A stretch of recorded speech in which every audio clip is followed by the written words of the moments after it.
Welcome. So, today I saw a video that I wanted to watch. It's called Riot Must Be Terrified. Another game gutted. And I'm assuming they're talking about 2XKO, which is a fighting game made by Riot, which, I mean, like, bro, I don't think anyone's been playing fighting games for ages. I mean, I don't know, it feels like it's kind of a dead, outdated genre a little bit. I know some people might get upset at that, but when is the last time you heard of like a huge, just like fighting game? And I don't mean like, fucking like For Honor or some weird version of a fighting game like that. I'm talking about like classical style fighting game, 2D. You're standing here, I'm standing here, and we're, whatever that was. Uh, yeah.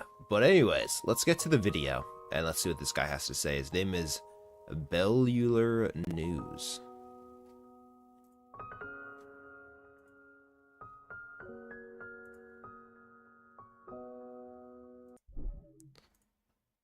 Company that doesn't have all the money in the universe. But this one's about Riot. You know, with the High Guard situation, it kind of made sense. It's a new company that doesn't have all the money in the universe. But this one's about Riot. And they do have a lot of money, though they're struggling to put the S in Riot Games because their most recent game... They're ran by Tencent, or they're owned by Tencent, so they have some pretty big backers. Launched a month ago. Yes, a new game from Riot. Loads of people have no idea, though. I kinda had no idea. Now, the development team has just been cut in half, and it's just the latest in a string of money-driven decisions because... Yeah, they didn't do any promoting on it. It's like a fan game almost. They figured that the fans would latch onto it, and then because of that, everyone with a Riot launcher sees it. If you play League of Legends or Valorant or TFT frequently on your computer, then you saw 2XKO at one point and were like, oh, what's this? It's a tab on your screen, I'm pretty sure. If I'm wrong about that, let me know. Riot's infinite money tap is running dry. You see, a decade ago, League of Legends was unstoppable, so Riot expanded. New genres, new games. They bought... Yeah, and all of those were really successful, except I don't know how successful the card game was, or currently is. It's more of a new thing.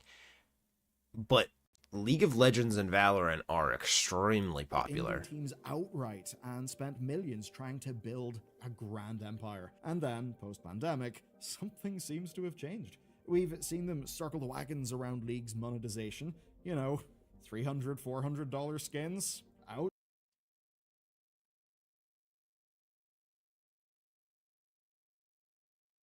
Yeah, and you know what? They made a ton of money off of it.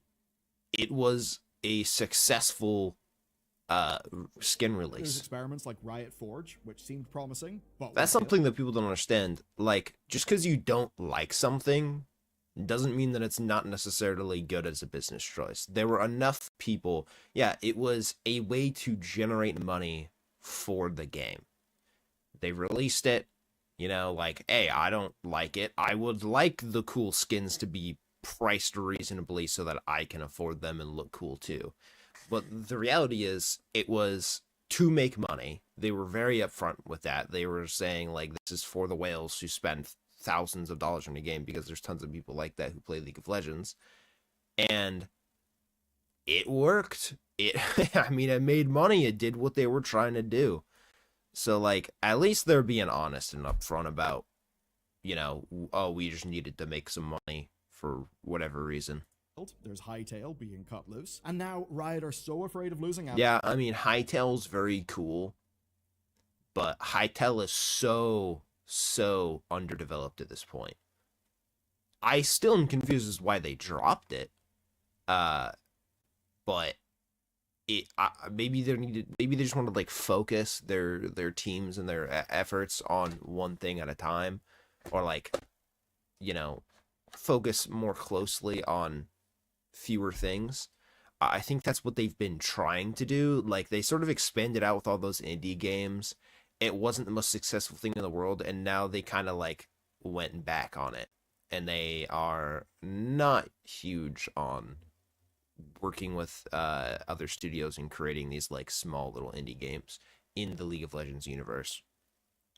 So we'll see what comes of Hightail. I personally don't think it's going to stick around forever. Um, I mean, it might be popular like 10 years from now, but will it sustain like Minecraft will? Probably not.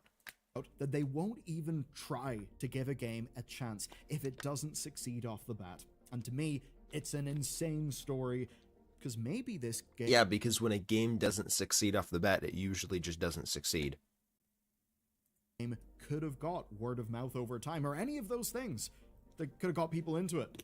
They've been talking about 2XKO forever. People I know, even ones who do care about fighting games, had kind of no idea, didn't really notice that it launched. This is weird, so let's get into it. I noticed. The game is called 2XKO.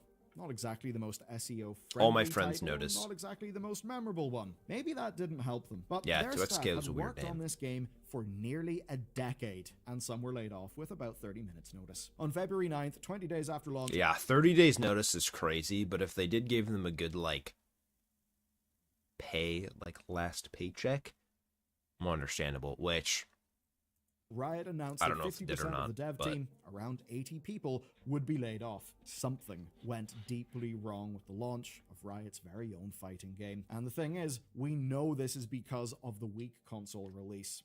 And that has happened just 3 months after PC Early Access. I feel like the League of Legends community does not want to play another fighting game version of their fighting game. Like, I know that League is different than, like, you know, Tekken or Mortal Kombat or whatever, but it has that same attack, I don't know, like fucking ability appeal, combinations, you know, except it's just you got 5 of them instead of just one guy. But I don't know, it just doesn't it doesn't itch anything for me, you know, like. And I feel like with the consensus amongst most of my friend group that plays League of Legends was the same. We just didn't want it, you know? And we know because Riot said It's it cool. themselves. Here's the quote. As we expanded from PC to console, we saw consistent trends in how players were engaging with 2XKO. The game has resonated with a passionate core audience, but overall momentum hasn't reached the level needed to support a team of this size long term. You know, it's funny, Yeah. for a company who really does seem to be okay with investing lots of money into big projects that will take a long time, say the MMO, seems they weren't willing to invest the time needed for this game to be live and perhaps grow and improve based on player feedback. Because I'm going to be real with you, Because the game didn't do well. And it was a very good game. Like, 2XKO is a great game. I think it's very cool. The devs, it's obviously like a pretty big passion project for the people who worked on it. You can just tell by playing it. Or, you know, looking at the little details and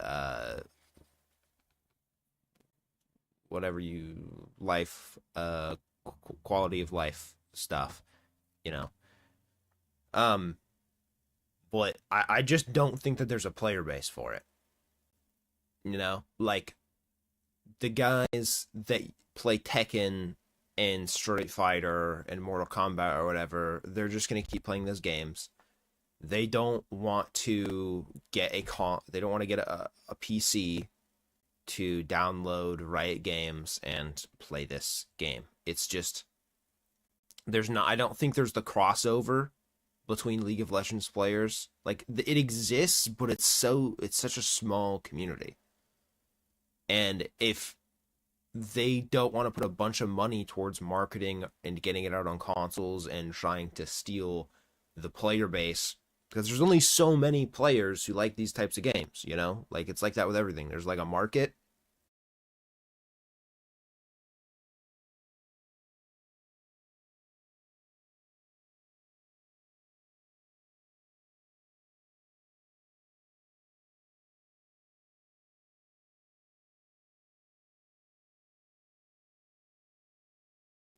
Would be the play of like, let's start with just trying to take over the whole scene, because they already put so many years and so much money into this game in the first place.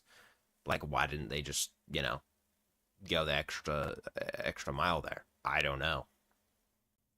something like this happening, But I they think is didn't. counter to the goal of this And game it's eventually not turning sustainable. right. So what's happened is the team is being So they're cutting downsized. it. Laid off staff will get a chance to apply for jobs elsewhere within Riot, and anyone who can't will get 6 months of severance.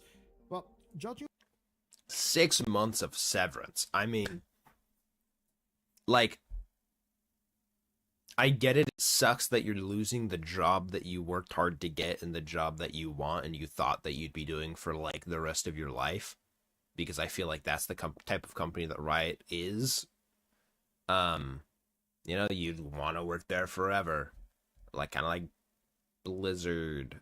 Even though it went through a bunch of stuff, everyone hopes that they like get that's like the dream is for you to get a job and just work at it that one place and make a ton of money and it be easy, you know. But like 6 months severance, that's pretty good. I mean, I wouldn't be complaining about those that. who have already announced they were laid off, there are fighting game specific staff who simply won't be able to jump ship to somewhere else within Riot. They're just not making other games like it. And as for the game itself, it ain't dead. Riot still have plans to support development and have community-led competitive play, you know, just in a way that reflects how much money they think they can make from it. I mean, they're still teasing and showing off new characters, so the game isn't dead. But here's the thing with this game. 2KXO was always going to struggle. It's a free-to-play niche subgenre of fighting game that I think would always be tough to make money from, especially when the competitors are paid products. You see, even with heavily monetized cosmetics and battle passes, 2XKO never really had the roster to support massive spending. Now, their new smaller dev team does mean lower costs, sure, but this pragmatism feels absurd the second you zoom out and look at the overall picture. Because this game was in development for 10 years, and Riot somehow didn't have a problem with it until now.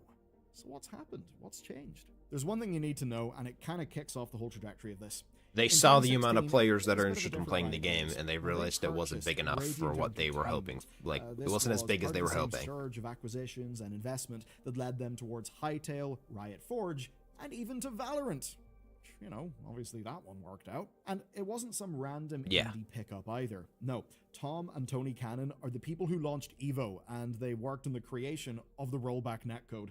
The big thing that everyone talks about in the FGC. The thing that, you know, devs would be hounded to add because without it, it just feels completely antiquated. So these aren't guys who just participated in the fighting game community. They quite literally built the infrastructure that a lot of the FGC runs on. Now, their studio had been building Rising Thunder. It was a free-to-play fighter that they were making with Seth Killian, another FGC legend, also being on That board. looks Seth has terrible. real pedigree and talent. Obviously, now, it's early stages, but that looks like shit. Though it was released to the community with open source servers. Pretty sweet, but obviously it's not that game that Riot acquired them for. They acquired them basically because of their experience. So instead, the Cannons and their team shifted to Project L. Project L is the game that would become 2XKO. And if anyone could make a fighting game work at Riot, it was surely this team and these people. Now in 2019, they confirmed a new fighting game was in the works, with some early hints that it would feature League of Legends characters. Tests in 2023 and 24 revealed the name of the game, 2XKO. Of course, named because you would need 2 knockouts to win. That's kinda cute. But, well, if you're a League of Legends player, you maybe won't know what that is, naturally. If you're any other human, you may recognize KO and think knockout, so sure, a fighting game, but it doesn't feel like a brand. It feels like a cute descriptor, and honestly, it's my opinion. Yeah, I didn't understand the name. The name didn't make any sense to me, and I don't think it made sense to anyone that I know. That name and such a misfire with branding just completely killed the chances that this would have. I think this was a negative multiplier on everything. No, I don't think that the branding killed the whole game. Like, branding's really important, but if your product is actually that good and the audience is there, it'll be successful. That they did. Look at other games. It'll be more successful with good marketing. Street Fighter. They just make more emotional sense than the silly name that this game has. Especially because, while they had lead characters, there was a massive lack of branding, and the cross-promotion stuff wasn't really that successful. And unlike Hytale, which launched a week earlier, 2XKO just couldn't break through the January doldrums to reach big new audiences. But it might actually be Hytale that exposes 2XKO's biggest problem. Because just like that game, Riot clearly decided that they needed to make money, and the 10 years of development suddenly needed to deliver. Emphasis on the suddenly. And now for the context that makes this all click. So whenever Hytale was cancelled, it was because Riot could no longer invest the funds necessary to ship the game as intended being the big operative there. Because even though Hytale has launched and has been a big success, it's not the type of success that Riot would have wanted. To Riot, Hytale had to be a Riot-quality triple. I think it is the type of success that Riot wanted. I'm pretty sure Hytale made a ton of money and has a huge player base already. It's like extremely successful, but it's not. They like had an idea of what it was gonna be, and then when it took way too long to get there, and what they had after like years and years of working on it was just not really anything yet. And they just game across all of the different platforms. That's why, as an example, they did the big engine rewrite, which humongously damaged the development process of that game. And of course, that's all work that has been scrapped for the Hytale that we now have. And what that insane scope meant is that Hytale was just a game that would happily be taking Riot money to build this big Riot quality AAA thing forever until something changed at Riot. And they suddenly needed something that needed to be shipped or sold, and relatively quickly. With Hytale, that was simply not possible because of where it was. Yeah. 2XKO was almost certainly in a similar place, just that it was eminently more shippable as compared to Hytale. And what's rough is that that development team, along with others, like some of the Hytale people, they were victims of Riot's hubristic belief that things would never change. Because for nearly 10 years, Riot was comfortable just letting developers simply build, simply develop. Now, they'd been fully acquired by Tencent in 2015. They had League of Legends money. Over the next 5 years, they would have Runeterra money, Valorant money, lots of money. And this meant not a lot of near-term financial pressure. They had more cash than they needed. So what they needed to do with that cash... I mean, they're still going strong with all of those games. That's a noble goal. But when you get blasé about money, well, reality can hit you damn fast. Let's take a look at the projects. Riot Forge was never going to make games as successful as League, but to Riot at the time, it was about expanding their world. Empire building. Arcane was costly, but... Yeah, they did all of this. They saw what they spent and what they got, and how much it expanded their brand. It was a nice little experiment, working with all these indie studios to make these, Riot IP games. And then they were like, that was cool. We're not going to do it again. And people, that's fine. I mean, ever been involved with like they're probably going to focus on the TV show, over anything. The TV show is massively successful in comparison to these indie games that just were not, because indie games have small player bases and are usually only successful on an individual basis. Pixel and Radiant to make sure those studios could deliver on the promise of usually their games. There's outliers, of course, like Terraria and Stardew. Sort of early access, not really finished, maybe a bit of a high guard situation. No, that they would benefit from the Riot money to fully deliver the promise of their games. Riot could give time, funding, and resources, things that are not abundant in the games industry. And they're things that are important, that do work. Do you know what game we praised last year for that exact process? It was this tiny little game, I think about bugs, called Silksong. There's a future then where maybe Riot didn't shit out 2XKO, where it actually got time, and its release would have been good enough to capture people's attention. But rather obviously, something inside Riot changed. I don't think that they shit it out. I'm pretty sure it's still in beta. They released it in beta to see what kind of player base it could garner with like no advertising and no console release.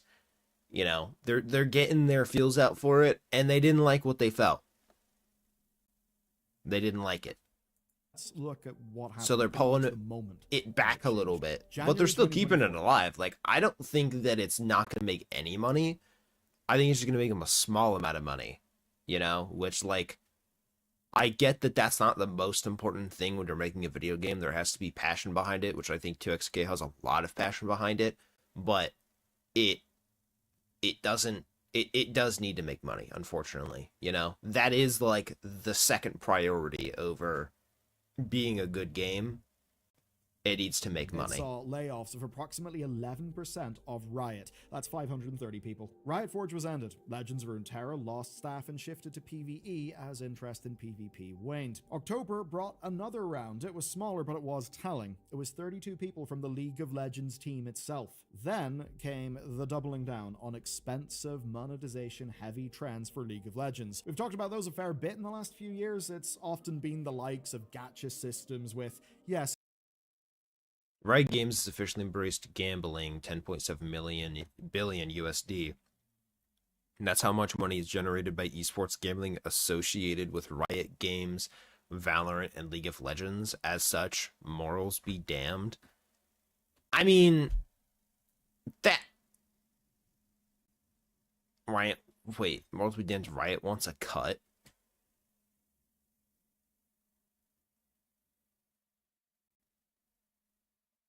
I'm curious what Riot wants a cut means.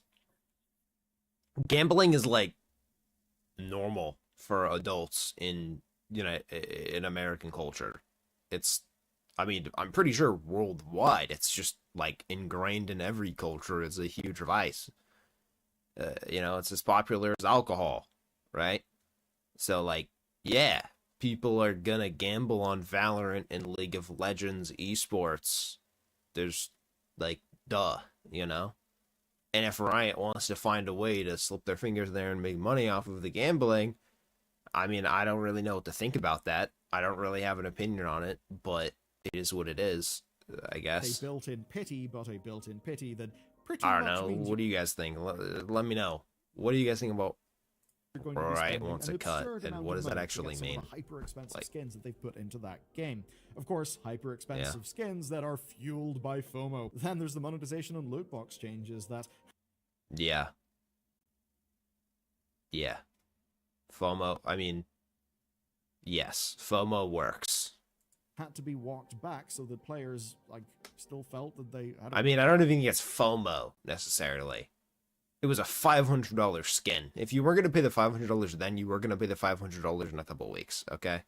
reason to engage with the game. It was crazy. And then by 2025, Hytale was cancelled and sold. Clearly then, the boom years were over, and the projects that remained had to pay the price. And normally when I'd say that, it would be, you know, like a metaphor or something, but it's actually literal here. They needed to make money. They needed to pay for themselves, and fast. Hytale could not do that. At least not the version of Hytale that Riot would be, comfortable releasing. So that. I don't know about fast. Like,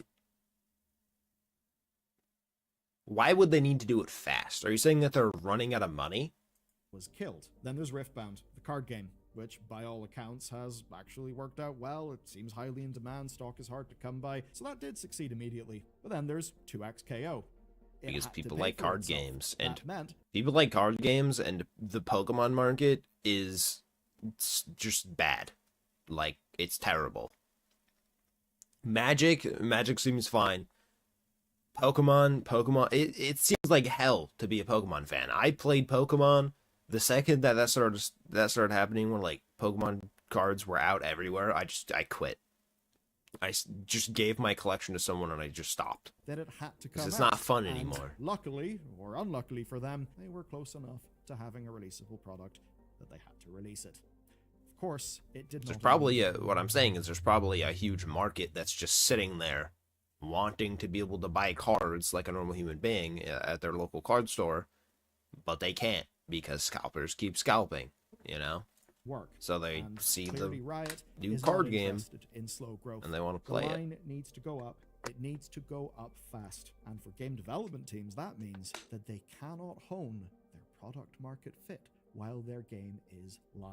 I mean, they can try to do that. The 2XKO team probably will try, but they've just lost half of their number. And is any potential player of that game going to look at and think, I know what I'll do. I'm going to spend money in this game that they just laid off half the team of?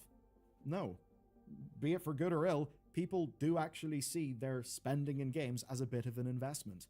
People don't want to invest in a loser. And that, I think, just killed them. Killed might be too harsh. The remaining team are there, but they do just face an uphill battle. Not only do they have to pick up the pieces of the development plans that their colleagues were building and somehow deliver on them, because, you know, they'll have made all of their plans with their team size into account. If you slash the team size, it's not like you can just... You just release a new plan and be like, sorry, we can't do what we used to do, or what we used to want to do. It's definitely not a dead game. Eat half the plans away and have something that works. No, you have to re-plan. That's going to hurt them. Delivering all that will be really hard, and as I said, they've now got to contend with the perception of the layoffs. This game was already a tough pitch. It was peeling players off current and legacy fighting games. Those players have to believe that there's something worth investing their time into learning. I mean, not only that, but you have to actually pull them off of those legacy games. The people that I know that really like Street Fighter or Mortal Kombat, they're still playing Street Fighter and Mortal Kombat to this day. Like, the people who are super into those games are super into those games. You know, they eat the same sandwich every day for lunch. You know what I mean? Like that type shit. Money into skins. They're not takes time. Excited to try new That's the real things. problem. Because whenever layoffs happen just 1 month into the full release life of a game, it sends a powerful signal that says, if you haven't started... Either that or they have 8 kids. You know? And they're fucking...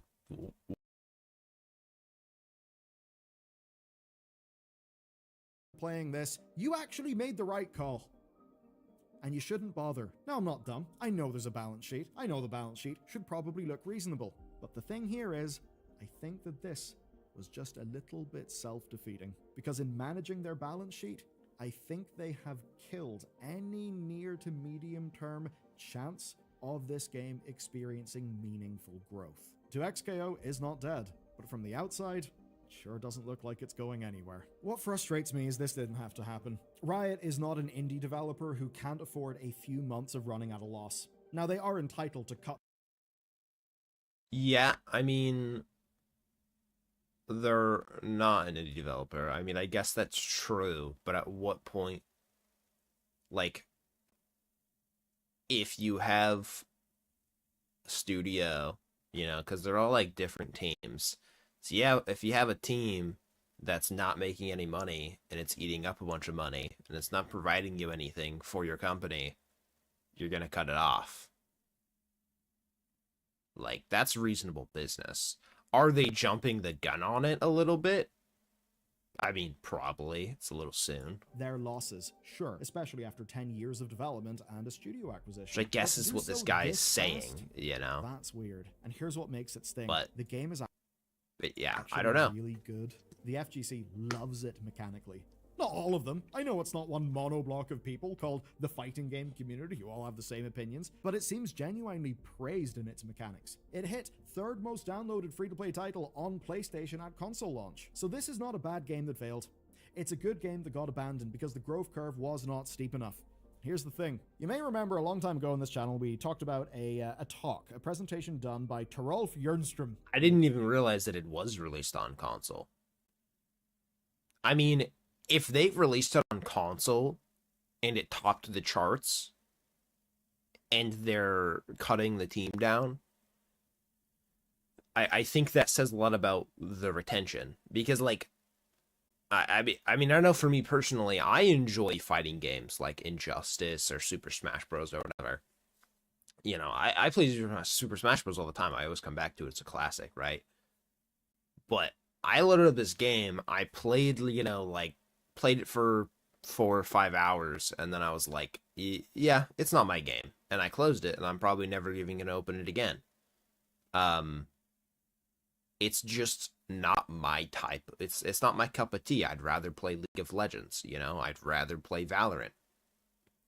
I'm a huge Riot fan. But you know, I don't know. I really, really want to like the game and want to play it, but I just don't have fun, you know? And this was years ago, but one of the core things was talking about the amount of time it takes from a player to become a payer. And in the games industry, that has only increased and increased over time. But the point basically is, I'm you'll assuming that launch your people picked console up the game and and then then dropped it. kill Like, your game a month later. fast. Even per the mobile game stats from that talk, most of your players were nowhere close to becoming a payer. You actually need to let things run. People will buy skins once they get attached to those characters, once they get attached to the game, once they have memorable wins that have came after months and months of getting better. That's when someone buys a skin. So to see a month of weak skin sales on PlayStation and pull the plug? Not even a month. I believe it was 3 weeks. That's stupid. That actually looks self-defeating. I'm kind of shocked. And the sad thing is, this is a really good game. And maybe it is. Just that Riot didn't have the patience to let that game get into its groove.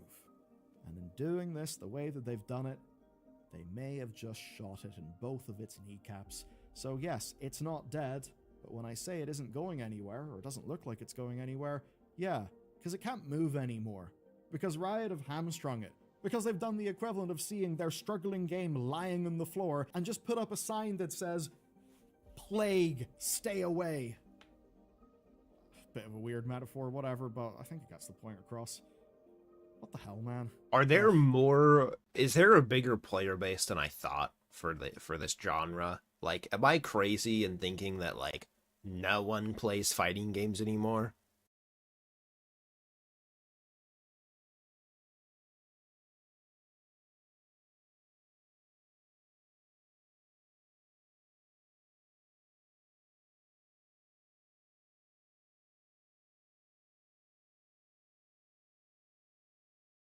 Innovate on it, like Super Smash Bros. Super popular game.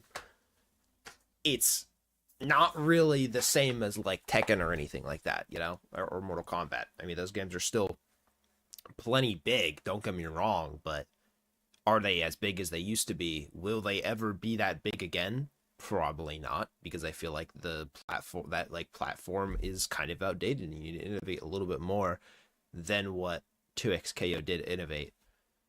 So, okay, that's it for this video. Killed in the Cradle. And speaking of Killed in the Cradle, there's something that I think a lot of people do want Killed in the Cradle. The shenanigans going on with Discord. That was a good video. I really like the game, and I hope that it continues to grow, and the player base continues to grow, and I hope that they make money off of it. But I don't see it happening like long term, but I don't think it's necessarily dead either. So we'll just have to wait and see. It's kind of hard because it doesn't really have any comparisons, There's no like free to play fighting games out there at the moment. It's kind of an outlier, So we'll see. Anyways, yeah. Thank you guys for watching.